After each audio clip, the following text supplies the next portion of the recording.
오늘 여러분들과 함께 나눌, 오늘 여러분들과 함께 나눌 이야기는 짤막한 독서 단상 글쓰기 훈련법입니다.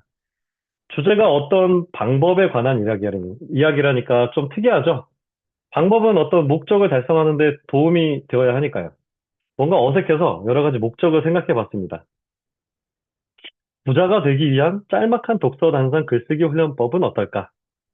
아니면 단문 글쓰기로 부자가 된다라. 도저히 전후 인과관계를 설명할 수가 없어서 어렵습니다.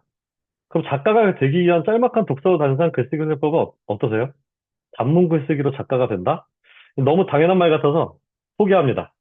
안 좋은 머리를 계속 굴리다가 문득 이런 문장이 떠오르더군요. 독창적인 글쓰기 스타일링 말이죠. 이게 살짝 거창해 보이지만 제가 치열하게 글을 쓰며 책을 내는 과정을 떠올리다 보니까 이것보다 어울리는 문장은 생각나지 않더라고요. 그래서 부제를 이것으로 정했습니다. 이것도 좀 길어 보이니 더 간단하게 말씀드릴게요. 오늘 주제는 글에 혼을 싣는 법입니다. 말씀드리고 보니까 좀 거만하게 느껴지네요. 야, 네가 뭔데 독창성이나 혼 같은 거창한 낱말을 언급하냐? 란 볼멘 소리도 귓가에 들리는 듯 합니다. 오해가 없도록 저에 관하여 조금 더 설명드려야 할 것 같아요. 아, 죄송합니다. 지금 제가 그 모자를 쓰고 있는데 여러분들 그 시력 보호 때문에 제가 모자를 썼으니까 양해 부탁드리고요. 지금 머리 상태는 저 상태입니다. 저는 20년간 군에 복무한 전역 한 달도 안 된 민간인입니다. 공대 출신에다가 글이라곤 건조한 보고서만 써온 사람이고요. 어려서부터 문학소년이나 문학소녀로 불렸던 분들과는 비교할 수가 없죠. 그리고 국문학도나 문예 창작을 전문으로 하신 분들과도 비교 대상이 아닙니다. 좀 우습지만 문학고전을 정식으로 읽기 시작한 게 불과 2년이 채 안 됐으니 말 다 했죠. 하지만 2023년 2월 마음을 굳게 먹고 조악한 서평을 쓰기 시작하면서부터 특히 2024년 4월 아직 1년이 안 됐네요. 작가가 되기로 결심을 하고 나서부터는 저는 그 뭐랄까 독창성이나 자기다움에 대해서 치열하게 고민을 했습니다. 고민을 거듭한 끝에 18층 지옥 밑바닥까지 뚫고 들어가 처박힐 정도로 극단적으로 파고들었어요. 펜 촉에 종이가 찢어질 정도로 글을 썼죠. 아, 표현이 좀 과했는데 저는 모니터를 바꿔요. 모니터 픽셀 하나를 인식할 정도였다고까지만 말씀드리겠습니다. 그렇게 글을 쓰면서 의문이 생겼습니다. 내 글이 과연 읽을 만한 가치가 있는 글인가? 에 관한 의문이었죠. 그래서 가장 공신력 있게 검증할 수 있는 방법을 찾아봤어요. 그렇게 100일장 공모전에 도전하기 시작했고요. 수십 군데 응모해서 몇 차례 입상했어요. 어느 순간 제 글에 확신이 생겼습니다. 관심은 책 출간으로 넘어갔고요. 그렇게 작가가 되기로 결심한 후 네 권의 책을 썼습니다. 두 권은 이미 출간됐고, 한 권은 2주 이내에 출간되는 이게 바로 갓생이군이란 공저 도서입니다. 그리고 나머지 한 권은 한 달 이내에 출간 예정인 모순의 위상학이라는 산문집입니다. 그러니까 저는 여러분들께 글에 혼을 싣는 법을 말할 수 있다고 생각해요. 촉으로 쓸 때부터 대충 쓰지 않았으니까요. 전력으로 의미를 담아내기 위해 노력했으니까요. 글이 삶 자체가 되는 1년을 살았거든요. 그러면 재밌는 일이 생깁니다. 삶이 글이 되는 거죠. 그래서 저는 부끄럽지가 않습니다. 글쓰기 경력은 짧지만 문학을 알게 된 지 얼마 되지는 않았지만 10년 같은 1년을 살았기 때문입니다.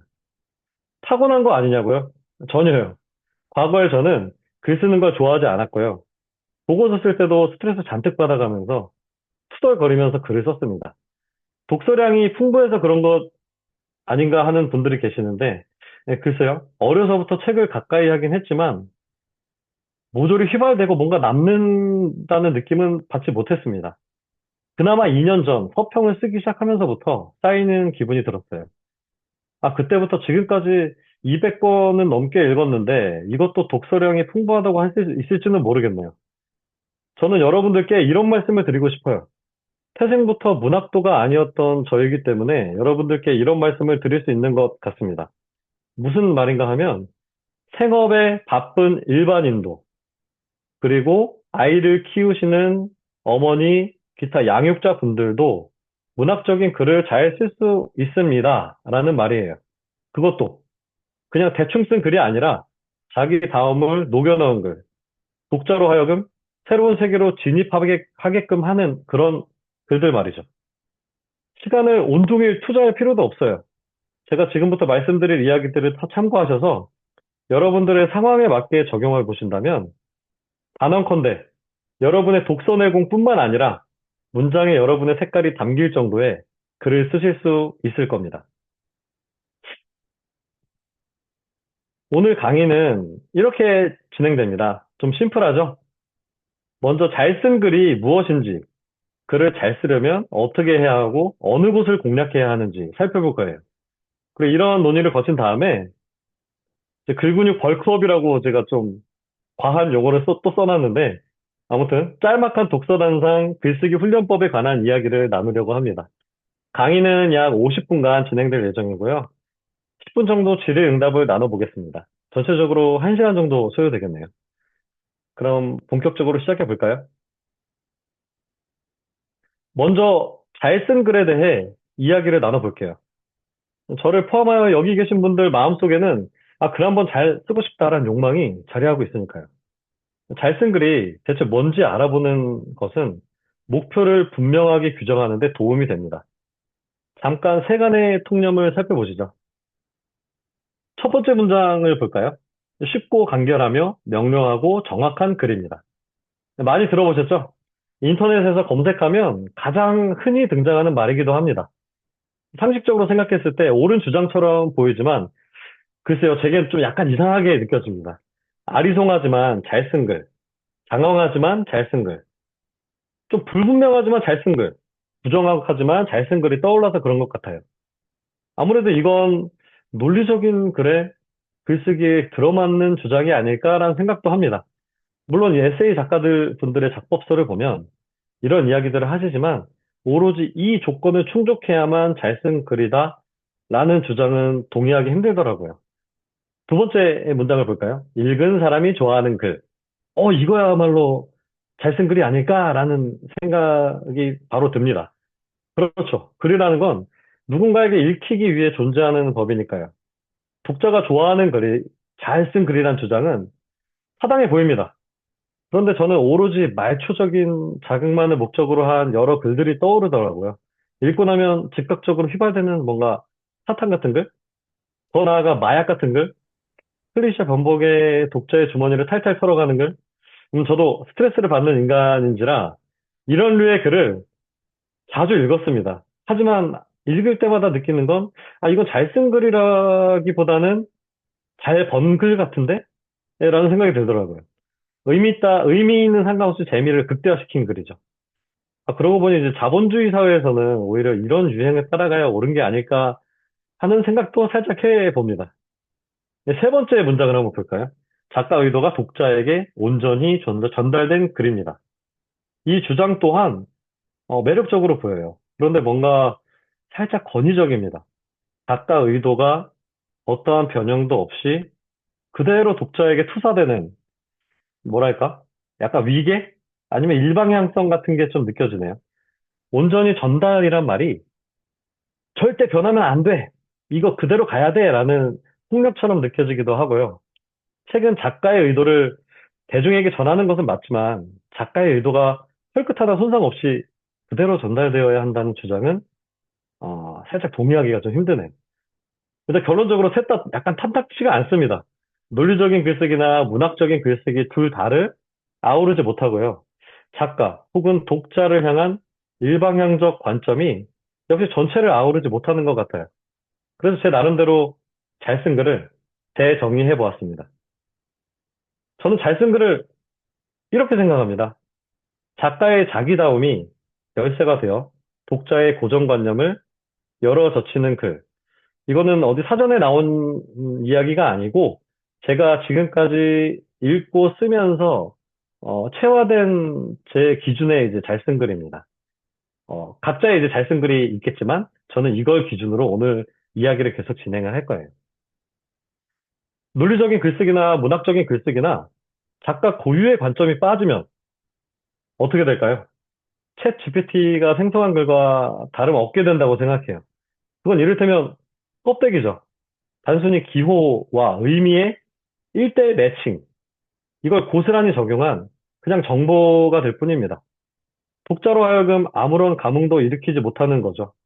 종이에 새겨진 활자는 뭔가 생생하게 살아있는 것처럼 보이지만 결국 그건 오래전에 죽은 무언가에 불과하다고 생각해요. 하지만 단점이 아주 조금이라도 섞이면 바다에 희로락이 하나가 떨어지는 것처럼이라도 일단 섞이기만 하면 그 글은 그 이전의 바다와는 이전의 글과는 전혀 다른 유일무이한 글이 됩니다. 최초의 글이 되는 거죠. 헐떡이며 살아있을 수밖에 없다고 생각해요. 다소 투박해도 불분명해도 그것은 생명이라 생각합니다. 생명이니까 심장이 뛰겠죠. 심장박동은 독자에게 전해집니다. 독자는 어떻게 써요?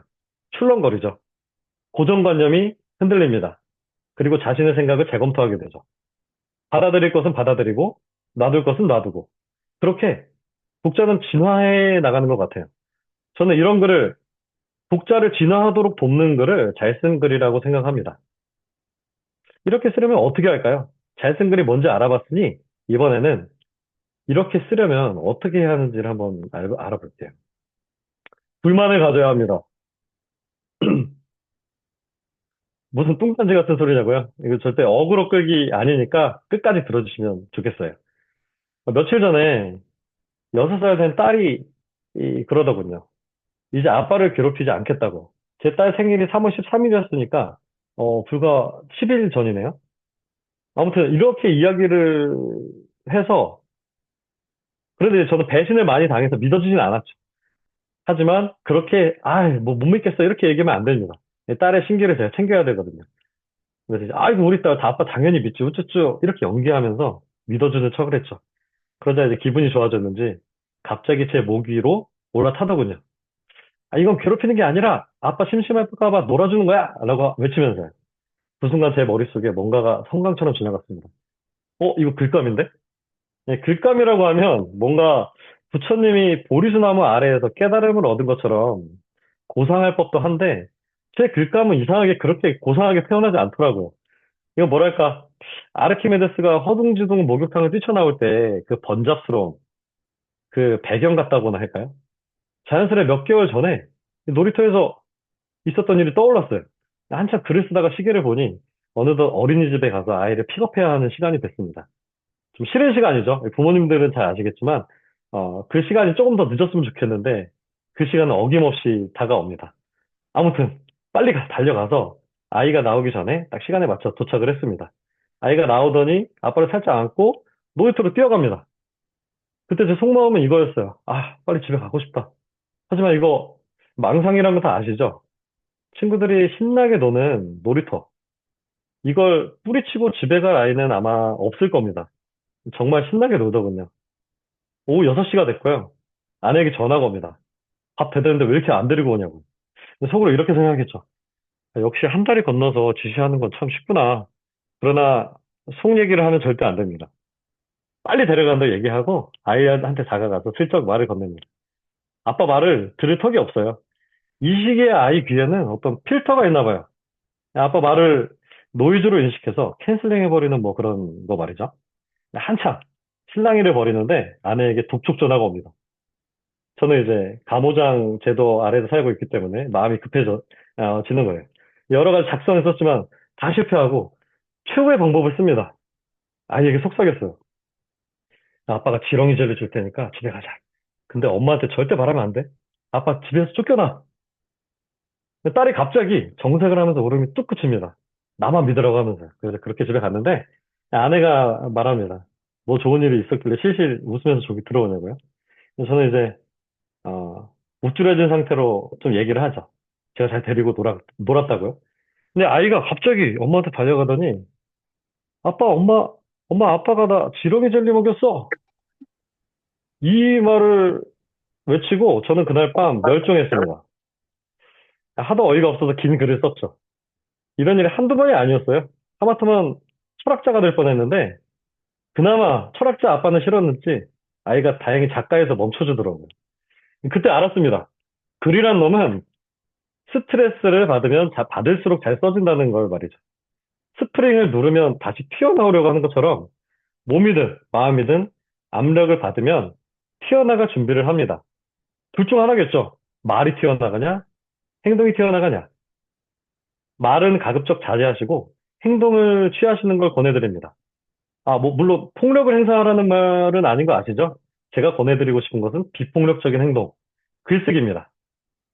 압력으로 생긴 불만은 쉽게 사라지지 않는 것 같아요. 마치 마그마가 속에서 부글부글 끓다가 어느 계기를 통해 폭발하는 것처럼 지상이 초토화되는 건 당연하고요. 그래서 저는 이해합니다. 아이 키우는 집에서 아이 키우는 집은 왜 늘 정리가 안 되고 왜 이렇게 정신 사나운지를요. 물론 누구의 폭발이 있는지는 없는지는 제가 말씀을 드리진 않을게요. 화는 곳곳에서 생깁니다. 이상과 현실은 다르잖아요. 그건 차이가 있다는 것이고 차이에서 갈망이 생겨나죠.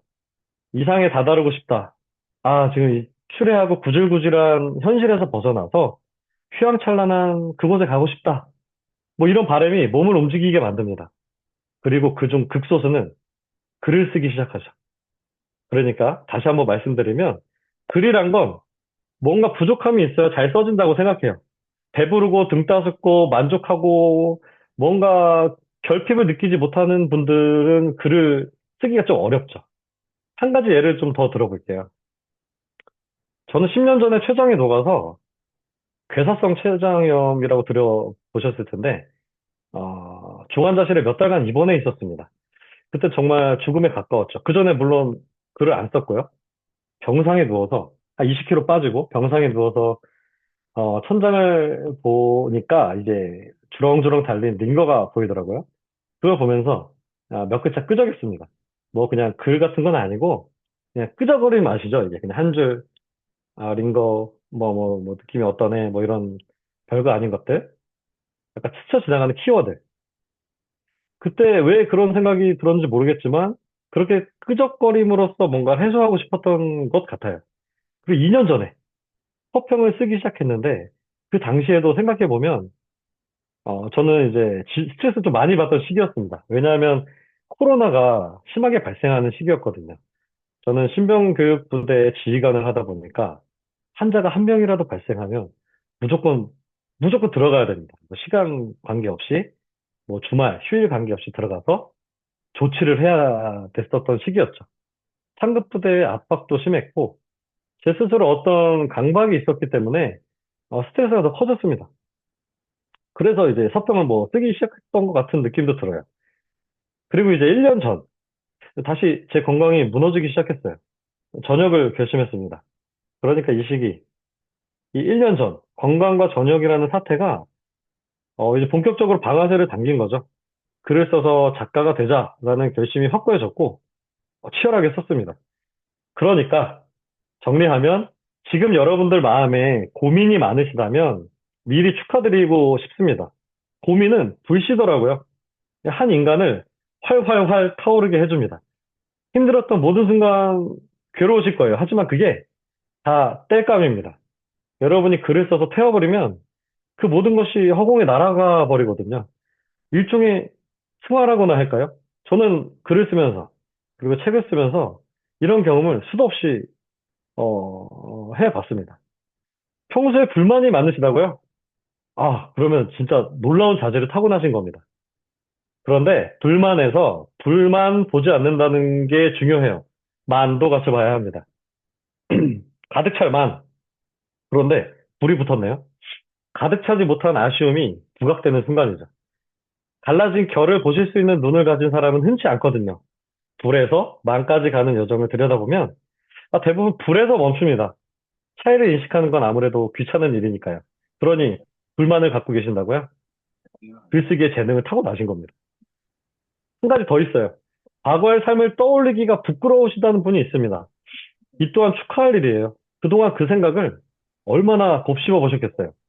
머릿속으로 얼마나 시뮬레이션 해보셨겠어요. 이 과정은 뭔가 별거 아닌 것처럼 보이지만 쉽게 사라지지가 않습니다. 고스란히 마음에 남아서 여러분의 손끝에서 태어나길 기다리고 있죠. 여러분은 그런 느낌이 들진 않겠지만 말이죠. 그러니까 별 볼 일 없으면 없을수록 쓸 이야기가 늘어납니다. 글쓰기에서만 가능한 기적 같아요. 다음 조언으로 한번 넘어가 볼게요. 그런데 불만이 가득한 분은 좋은 글을 쓰실 수가 확률이 높은데 속이 터지니까요. 그래서 어떻게든 써 나가실 수가 있는데 근데 이제 불만이 없는 분들이 있어요. 가끔 보면. 저 불만 하나도 없어요. 저 만족해요. 근데 글을 어떻게 써야 되죠? 지금 화면을 보니까 저기 지금 중간에 계신 분이 총대를 매셨나 봅니다. 눈빛으로 질문을 하고 계신데요. 저는 하도 평범해서 할 이야기가 아무것도 없어요. 좋습니다. 그 질문에 제가 해결을 해드리려고 제가 이 자리에 있는 거니까요. 사실 그 세상이 불만만 가득 찬 곳은 아니죠. 만족한 분도 계실 거고 자신이 이야기거리가 없는 평범한 사람이라고 생각하는 분들도 계실 겁니다. 저도 그랬거든요. 꽤 오랫동안 꽤 꽤 오랫동안 저는 제가 평범하다고 생각했습니다. 일탈하지 않고 말 잘 듣고 선생님 말씀 잘 듣고 평범하게 살려고 노력했고요. 직장에서도 시키는 대로 잘했습니다. 규정과 방침, 법규 하나도 위반하지 않고요. 그런데 어느 순간 느꼈어요. 평범해지기가 쉽지 않더라고요. 오해는 마세요. 제가 천재란 말이 아니라 평범이라는 옷이 제게 꽉 끼기 시작했다는 이야기니까요. 세월이 흐르면서 군살이라도 붙었는지 끊임없이 어긋났습니다. 책을 읽으면 괜찮아질까 싶어서 계속 읽었는데 오히려 가속도가 붙더라고요. 그때 깨달았습니다. 평범이 가장 어렵다는 사실을요. 평범은, 제 생각에 평범은 거푸집입니다. 영화 매트릭스의 세계처럼, 매트릭스의 그 배경 세계처럼 사람을 안온하게 만드는 일종의 가상현실이죠. 하지만 아시다시피 빨간 약을 먹으면 현실과 가상을 분별할 수 있잖아요. 차이를 인식할 수 있는 거죠.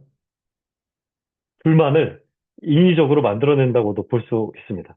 오늘 강의 핵심이 바로 여기에 있어요.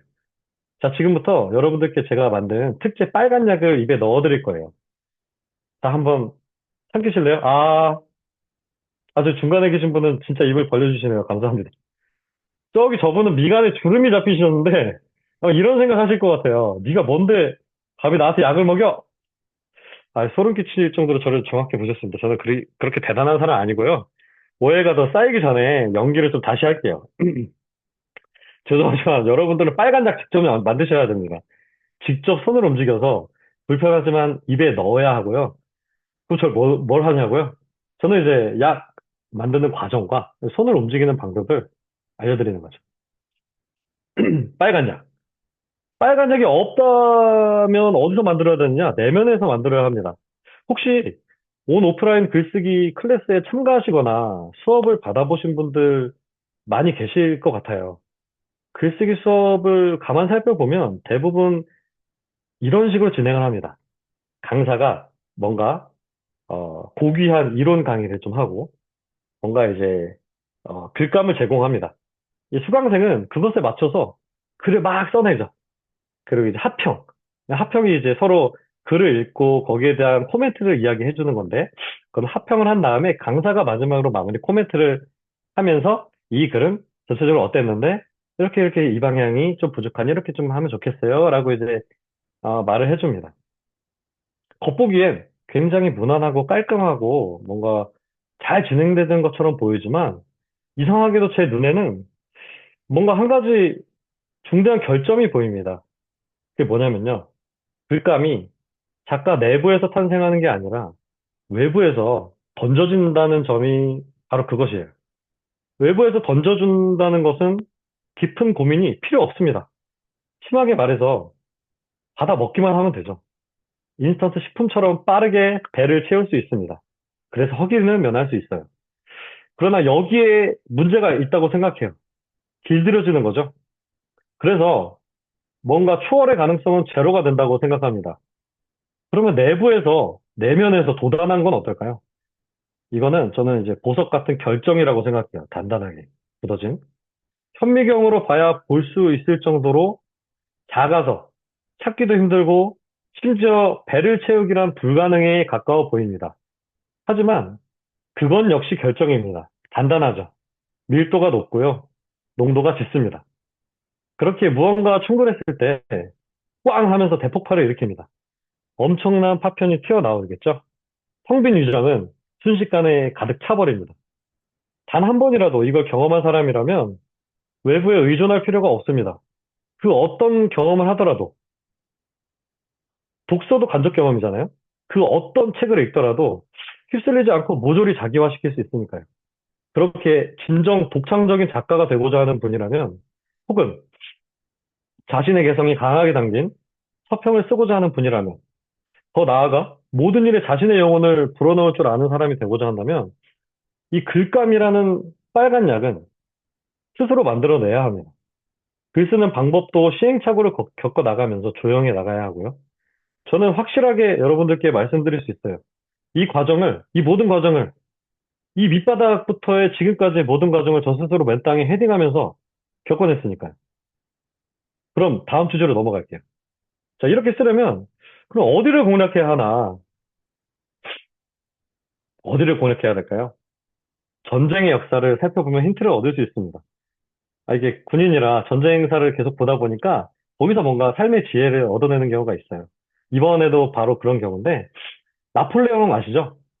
19세기 초에 나폴레옹이 유럽을 휩쓴 비결 중 하나, 가장 중요한 전략, 그것은 선택과 집중이었습니다. 쉽게 말해서 이거예요. 적군이 10만 명이고 아군이 5만 명이라면 2대 1로 우리가 불리하죠.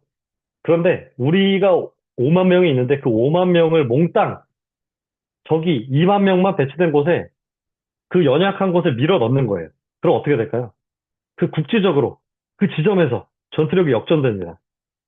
저는 독자에서 작가의 길로 들어서면서 이런 선택과 집중이 비단 전쟁의 영역에만 한정된 것이 아니라는 사실을 깨달았어요.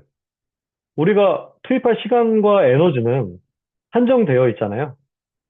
그리고 우리가 독자에서 작가가 되고자 하니까, 더 나아가 저자가 되고자 하는 우리는 우리가 공략해야 할 것은 어느 영역을 절약하고 어느 영역에 노력을 집중해야 하는지는 잘 생각을 해봐야 됩니다.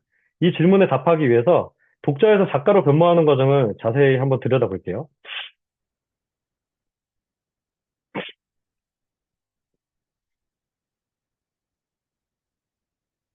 제가 만들었습니다. 근데 이거 어딘가 있을 수도 있겠지만 일단은 제가 만들었다는 점을 먼저 말씀드릴게요. 책맹, 문맹에서 이제 그 따온 거고요. 책맹 인류라는 EBS 그 다큐멘터리도 있었던 것 같아요. 책맹, 그 다음에 독자, 그리고 작가, 그리고 저자. 물론 책맹에서 저자까지 가는 길이 한 가지 길은 아니겠으나 제가 직접 경험했고 보아왔던 가장 표준적인 길이기에 이걸 먼저 그려두고 설명을 드릴게요. 책맹은 책을 읽지 않는 사람입니다. 전혀 관심도 없고요. 독서를 시간 낭비로 생각하는 사람들이죠.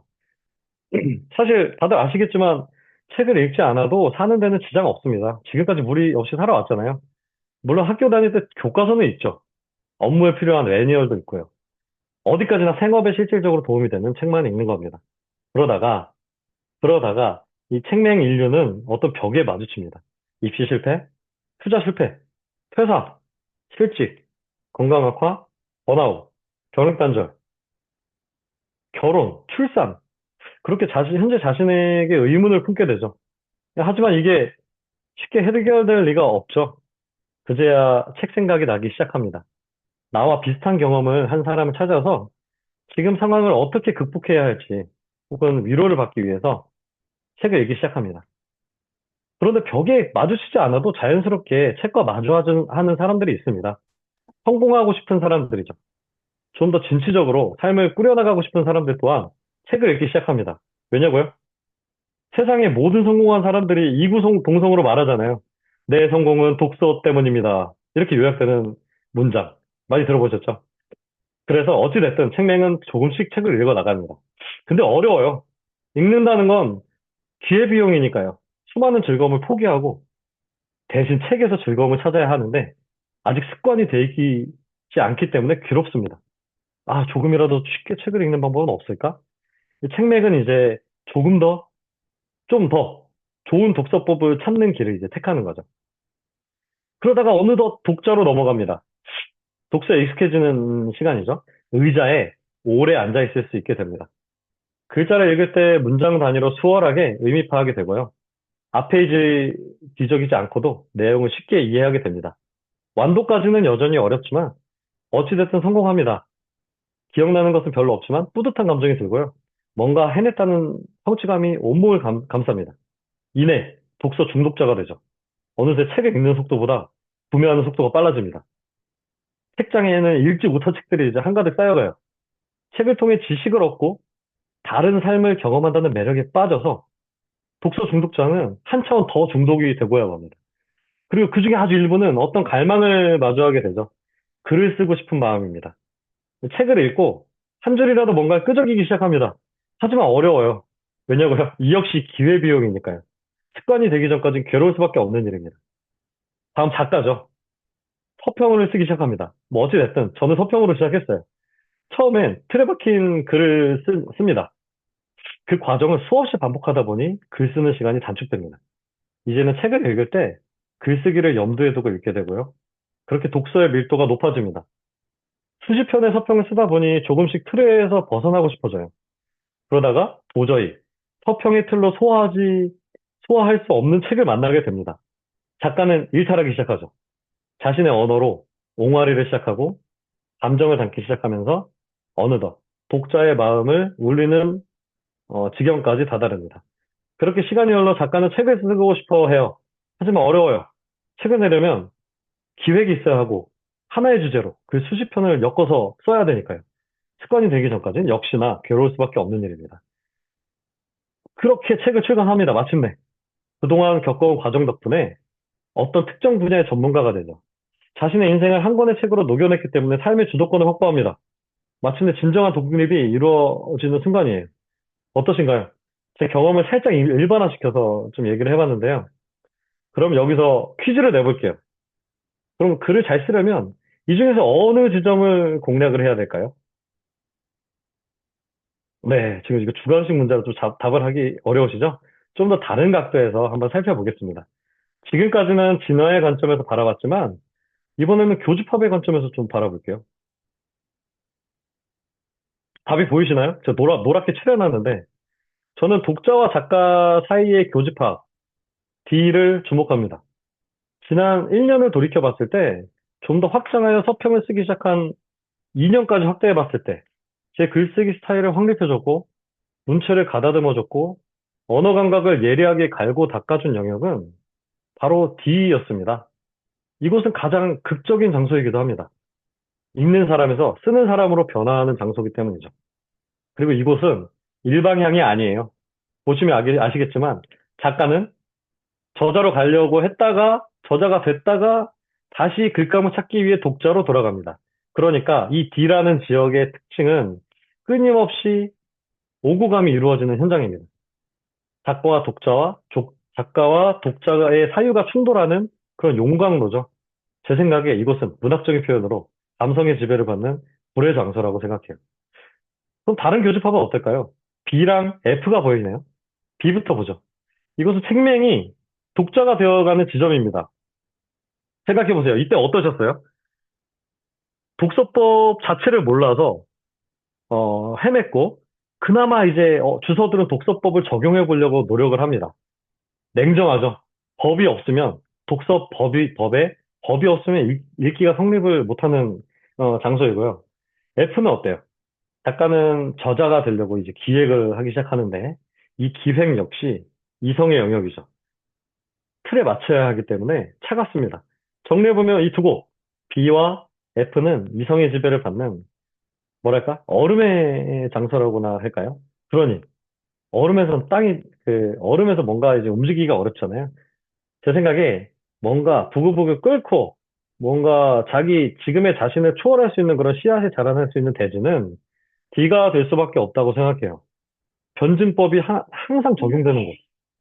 새로움이 끝없이 쏟아져 나오는 곳. 저는 경험했고, 지금도 경험하고 있어서 확신합니다. 작가가 되고자 하는 분이라면, 독창적인 글쓰기 스타일을 확립하고 싶다면, 전체에 집중하시면 안 되고, 이 뒤에 집중을 하셔야 한다고요. 우리는 지금까지 바쁜 생활이니 글을 잘 쓰기 위한 몇 가지 요건을 검토해 봤습니다. 정리해 볼게요. 우선 선택과 집중이죠. 독서와 글쓰기 사이에 교집합을 공략합니다. 이 D라는 지점입니다. 다음으로 불만을 만들어야 돼요. 불만 어디서 만들어야 될까요? 이 D에서 만듭니다. 불만 없어요? 없다고요? 그럼 이 D에서 만들면 됩니다. 책을 읽으면서. 그렇게 저자와 내 생각의 차이를 포착하는 겁니다. 그리고 그 차이를 선명하게 드러난 차이를 이리 꿰고 저리 꿰고 직조하면서 그 글에 자기의 색깔, 자기다움을 실어냅니다. 아까 처음 말씀드렸던 제가 잘 쓴 글의 정의를 염두에 두면서요. 다시 한번 언급할게요. 제가 생각하는 잘 쓴 글은 작가의 자기다움이 열쇠가 되어 독자의 고정관념을 열어 젖히는 글입니다. 자기 스스로가 내 글이 괜찮은데 내 색깔이 완전히 있는데 라는 생각 없이 어떻게 독자의 고정관념을 열어 젖히겠어요. 그래서 이걸 염두에 두고 이 과정을 진행을 하시면 여러분들 지금 쓰고 계신 글이 한 차원 더 업그레이드 될 수 있다고 생각해요. 최단 시간 내. 자, 그럼 지금부터 이를 구현하기 위한 구체적인 방법에 관해서 한번 이야기를 해보겠습니다.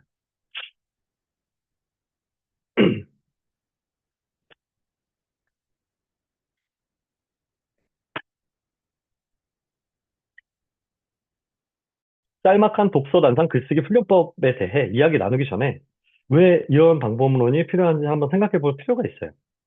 방법론이 왜 필요할까요? 게다가 저는 좀 부담되게 훈련이란 이름을 붙였습니다. 그 이유는 간단해요. 천재가 아닌 이상 저를 포함한 평범한 사람이 단기간에 체질을 변화시키려면 정해진 틀 안에 집중해야 하기 때문입니다. 훈련이 아닌 연습이 된다면, 혹은 무제한적 자유가 주어진다면, 아마 대부분 이런 상황에 직면하지 않을까 생각해요. 상상을 잠깐 해보겠습니다. 당신은 어떤 명사 특강을 듣습니다. 여러분들이 글쓰기에 관한 설득력 있는 이야기에 뭔가 마음이 뭉클해지면서 동기부여가 돼요. 글 좀 써봐야 되겠네. 이런 마음이 생겨납니다. 그렇게 이제 책상에 바로 앉습니다. 자, 앉으면 뭐가 보여요? 뭐, 물론 정리 안 된 책상이 보이지만 일단 노트북이 보입니다. 노트북 켜고 한글 파일을 엽니다. 근데 이제 아까 봤던 정리 안 된 어질러진 책상이 자꾸 신경을 거슬러요. 이거 정리 안 하면은 글씨를 못 쓸 것 같은 생각이 드는 거죠. 그래서 느닷없이 정리를 시작합니다. 자, 정리 다 하고요. 이제 써보려고 하니까 그 옆에 있는 책이 오늘따라 유난히 읽어달라고 손짓을 하네요. 그 애처로운 눈빛을 여러분은 모른 채 할 수가 없습니다. 다정한 분들이니까요. 그래서 읽습니다. 낄낄거리면서. 다 읽고 이제 쓰려는데 시간이 너무 늦었습니다. 내일 아침부터 뭐가 있는데 일찍 출근해야 되는 날이니까 글쓰기는 아쉽지만 내일로 미루고 잠자리에 듭니다. 방금 말씀드린 이야기는 제 과거에 아주 빈번하게 있었던 이야기예요. 그런데 여기 계신 분들도 이런 경험 한 번쯤은 있으셨을 거라 생각해요. 많은 사람들이 관례적으로 글쓰기를 버킷리스트에 포함을 시킵니다. 책 쓰기처럼요. 수많은 자기계발서와 동기부여 도서를 통해서 의지를 다잡아보지만 대부분 실패하죠. 훈련이란 방법론이 필요한 이유입니다. 그런데 구체적으로 어떤 방법론이 되어야 하는 걸까요? 어떻게 해야 글쓰기를 어려움에서 매우 쉬움으로 만들 수 있을까요? 이 질문에 답하기 위해선 거꾸로 접근해 보는 게 효과적일 수가 있어요. 질문을 바꿔볼게요. 대체 왜 이렇게 글쓰기는 어려운 걸까요? 좀 더 정확하게는 왜 글쓰기를 시작하기가 어려운 걸까요? 아마도 많은 작가들이 글쓰기는 어려워요 라고 주장해서가 아닐까 생각해 봅니다. 농담처럼 들리지만 농담이 아닐지도 몰라요. 인간은 누구나 군중심리에 휩쓸리기 마련이니까 다들 그렇게 말하면 정말 그렇다고 믿는 거죠. 그러나 이런 식의 답변은 극단적으로 일반화시킨 것이기 때문에 쓸모가 없습니다. 뭔가 그럴듯한 이유는 없을까요? 열심히 자료를 수집을 해보니까 좀 더 구체적인 이유가 나옵니다. 예, 하나하나 살펴볼게요. 재능이 없어요. 재능이 없다는 말. 그럴 리가요. 당신은 재능이 있습니다. 이렇게 말씀드리면 좋겠는데, 저는 이런 근거 없는 위로를 하고 싶진 않아요. 재능이 없다고 느낄 수 있죠. 하지만 적어도 저는,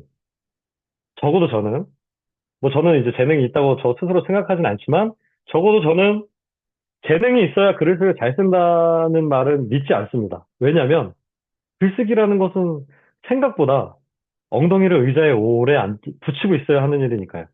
재능 1에 노력 99. 아, 노력 말고 참을성 99, 인내심 99라고 할까요? 이 재능이 많고 적음은 한 자릿수에 불과하지만 기껏해야 노력은 두 자릿수를 넘나듭니다. 재능은 선천적이지만 노력은 후천적이죠. 근데 노력도 단점은 있습니다. 노력에 진입하기까지가 힘들다는 거예요. 혼자 할 수 있지만 어려워요. 그러니까 재능이 없어요란 말의 진위는 이런 게 아닐까 싶어요. 아, 노력하기 귀찮아요. 노력 안 할래요. 실제로 저는 이렇게 많이 생각했었거든요. 그럼 이걸 극복하려면 어떻게 해야 될까요? 훈련을 하면 됩니다. 글쓰기는 어찌 보면 본성을 거스르는 추천적으로 개발하는 능력, 즉 훈련이 필요한 영역이라는 생각이 들어요. 두 번째, 독서량이 부족해요. 이거 저 최근에 정말 많이 듣고 있는 말입니다. 거꾸로 생각해 볼까요? 그럼 어느 정도가 되어야 독서량이 충분해질까요? 충분이란 말은 그 마음속에 어느 정도 자신이 세워놓은 기준이 있다는 말과 다름 없기 때문에 사람들마다 아마 다를 거예요. 우리는 글쓰기를 이야기하고 있으니까 글쓰기를 위한 독서량이 부족해요라고 한번 해볼게요. 그럼 또 한 가지 질문이 생깁니다. 대체 그 글쓰기, 제 기준이 되는 글쓰기 어느 정도 수준이야? 노벨 문학상 작가? 아니면 책 한 권 낸 사람? 브런치 작가 합격?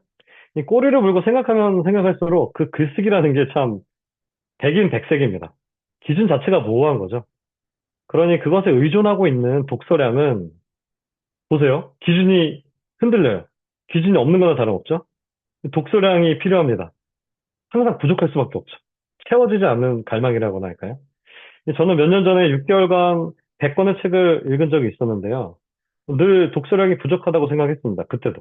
그 서평을 쓰는 그 순간에도. 하지만 몇 달 전에 한 권의 책을 한 달 동안 읽었거든요. 되게 얇은 책인데. 그런데 그거 읽으면서 매일 에세이 한 편씩을 썼고, 독서량이 부족하다는 생각이 들지 않았어요. 그게 무슨 차이일까요, 이게? 그때 알았지. 독서는 양이 중요한 게 아니다. 질이 중요하다라는 거를 그때 깨달았어요. 주목해야 할 것은 하나가 더 있습니다. 독서는 간접 경험이라는 거죠. 우리는 일상을 살아가면서 수없이 많은 몸에 부딪혀서 하는 직접 경험을 합니다. 독서가 글쓰기로 이어지기도 하지만 독서만 글쓰기로 이어지는 게 아니에요. 삶 자체가 글쓰기로 이어진다고 생각해 보면 사실 독서량과 글쓰기는 원인과 결과가 사실처럼 견고하게 이어진 인과관계가 아니라 조금은 느슨한 상관관계가 아닐까 생각을 합니다. 다음 세 번째 문장을 볼까요?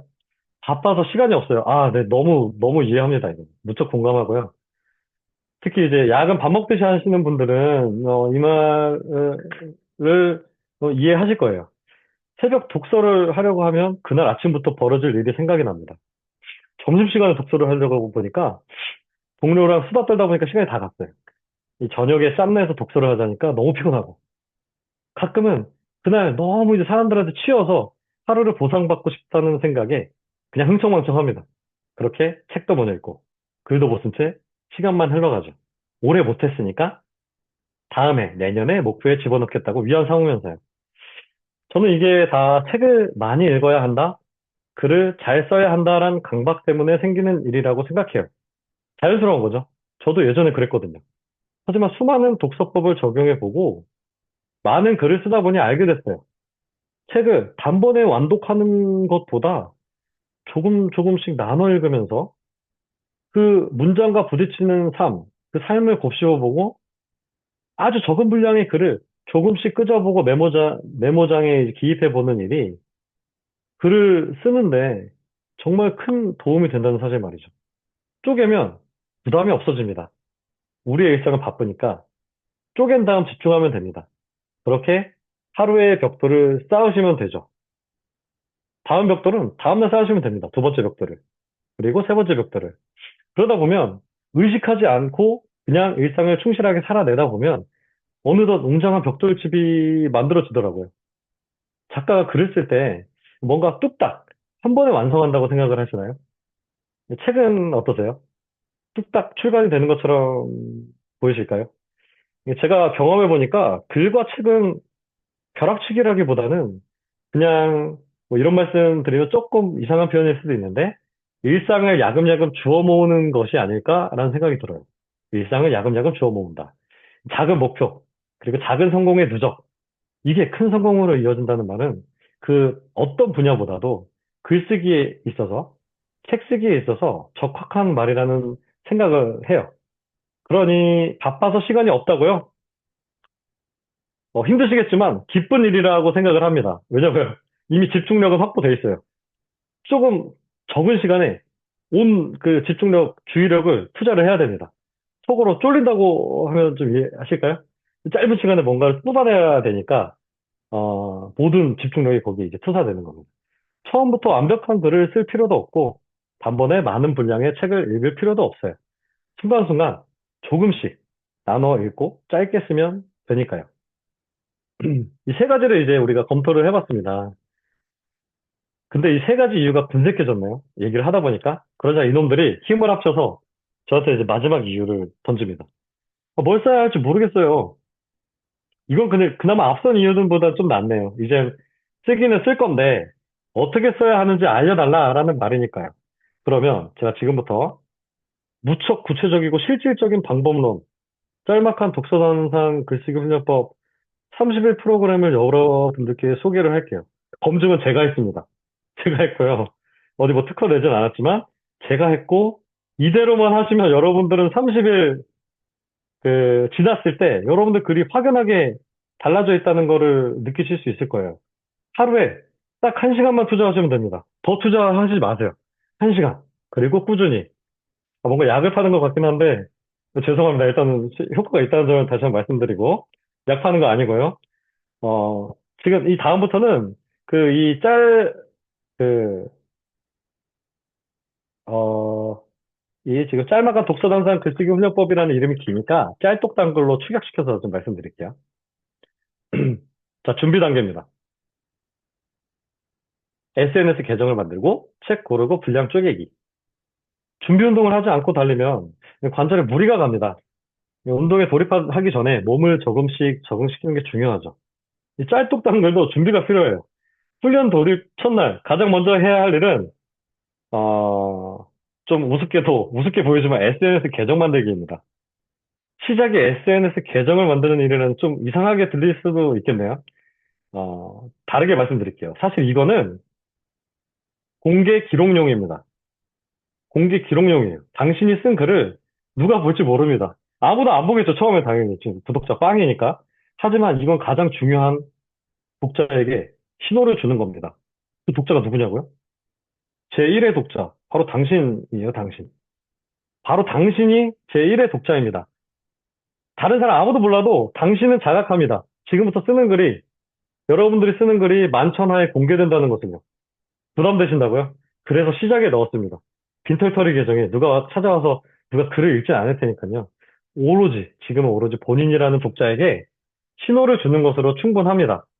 그렇게 며칠, 뭐 길게는 뭐 한 달 이렇게, 해야 되겠죠? 그러다 보면 누군가 옵니다. 누군가 와서 댓글을 달아줍니다.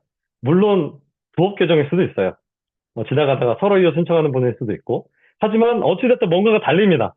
대부분 의례적인 좋아요와 댓글이지만 100명 중에 한 명은 당신의 글을 진지하게 읽고 소감을 남겨줄 거예요. 그리고 그런 분들이 야금야금 조금씩 하나 둘씩 늘어갑니다. 그러면 어떻게 되느냐? 여러분들 마음속에 강력한 동인이 생깁니다. 누군가 내 글을 세심하게 읽어주네? 게다가 댓글도 달아주네? 고정 독자의 존재는 그한 명이라도 고정 독자가 있는 것은 당신이 꾸준하게 글을 쓰도록 돕는 힘이 됩니다. 게다가 또 하나의 강력한 장점이 있어요. 어, 미처 생각하지 못한 타인의 장점을, 다른 사람들의 장점을 배우는 거죠. 독자가, 저는, 당신 글 중에서 이 문장이 참 좋았어요 하고 발췌해 주시는 경험 해보셨죠? 그 문장이 와 닿았다는 겁니다. 그러면, 나는 이 부분이 독자의 마음에 가 닿았으니까 내가 이 글을 어떻게 썼지? 기억은 안 나지만 한번 염두에 두면서 복기를 해보고, 다음에 쓸 때 이거를 한번 잘 녹여서 써볼까? 이렇게 시행착오를 다시 이제 스스로 피드백을 하면서 개선시켜 나가는 거죠. 가끔은 지식의 한계가 깨지는 경험도 합니다. 독자가 오히려 해석이 더 좋은 경우가 있어요. 뭐야, 나 이런 의도로 쓰지 않았는데, 내 글을 이렇게 봤단 말이야? 그러면서 배웁니다. 아, 이렇게 생각할 수도 있구나. 아, 이런 의미도 담을 수 있네? 그러면서 이제 배우는 거죠. 그러니까 지금 이 순간에 SNS 계정이 없으시다면 바로 만드시길 권해드립니다. 다 괜찮아요. 블로그도 괜찮고, 인스타그램도 괜찮고, 스레드도 괜찮고, 뭐 오픈 채팅방에 글쓰기 그 모임방도 괜찮습니다. 어찌됐든 공개된 공간에 내 글이 들어가고 있다는 것을 나 스스로 자각할 수 있도록 만들어주면 됩니다. 두 번째, 책을 고르는 거예요. 자, 짤독당글에서 책은 어떤 책을 선정해야 될까요? 아무 책이나 상관없습니다. 장르 아무 상관없어요. 지금 여러분이 읽고 있는 책 있죠? 혹은 독서 모임에서 함께 읽는 책, 심지어 잡지나 정기 간행물, 더 나아가서 그냥 신문지, 매일 읽는 신문, 다 괜찮습니다. 텍스트면 돼요. 그런데 군대 교범은 무리니까 하지 마시고요. 일단은 군대 교범 빼고 나머지는 다 괜찮을 것 같습니다. 제 생각은 이래요. 책은 글쓰기 재료라는 생각을 합니다. 책은 글쓰기 재료다. 책을 좋아하는 분들 중에는 좋아하는 것을 넘어서 신봉하는 분들이 많이 계십니다. 그분들께 책은 어찌 보면 신앙이죠. 하지만 저는 책을 그냥 삶을 잘 살 수 있도록 도와주는 도구? 그 이상도 이하도 아니라고 생각해요. 독서가들의 세계에서 저는 좀 정신 나간 이단자일 수도 있겠지만, 적어도 저는 결코 책이 삶을 앞설 수 없다고 생각하는 사람입니다.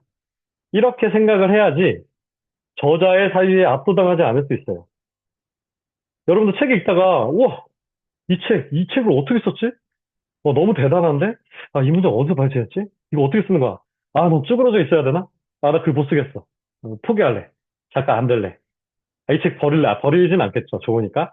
아, 이 책을 팔지 않을래. 뭐 이런 기타 등등의 뭐 잡생각들은 모조리, 모조리 저자의 사유에 압도돼서 나오는 생각입니다. 근데 잘 생각해보면 저자 책 그냥 뚝딱 나오지 않아요. 이게 되게 구질구질하게 쓰고요. 아, 뭐 김동원 작가님은 아니시겠지만 이제 구질구질하게 쓰고 태고 엄청 써야 해야 되고 밑바닥을 보이는 일이고 그 글 전체를 나는 잘 썼다고 했는데 글 전체를 드러내는 일을 반복해서 해야 되는 그러니까 여러분들이 지금 눈앞에 놓여 있는 뭔가 위대해 보이는 책들은 다 그런 구질구질한 과정 끝에 나온 뭔가 결과물이라는 생각을 가지면 저자의 생각에 압도당하지 않을 수 있습니다.